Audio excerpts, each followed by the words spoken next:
Hi, I'm Dave Epstein. Welcome to this edition of Growing Wisdom. Today we're talking about one of my favorite annuals, the poppy.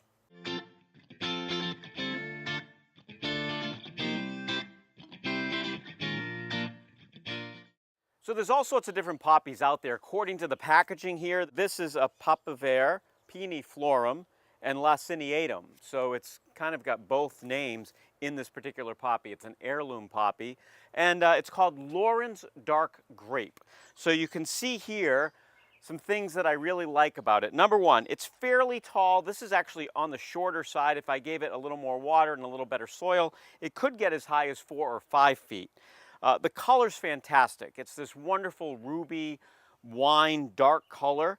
And when the flowers are spent, you end up with this wonderful little seed pod here. So this nice rounded seed pod, which eventually will open up and spill its seeds all over the place.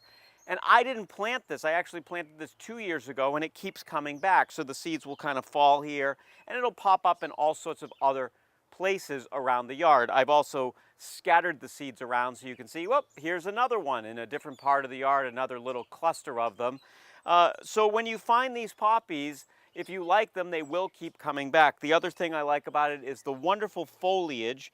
It's a nice ruffly color. It's also got that bluish steel gray tone to it, which really does pop against the green behind it. So here's a unique poppy. Again, it's called Lauren's Dark Grape. It is an annual, so if you were to weed your garden really hard next spring, you may weed this out. So it's a good idea to recognize what it looks like as it's coming up early in the spring. Leave a few of them around your yard and you'll have years of enjoyment. For Growing Wisdom, I'm Dave Epstein.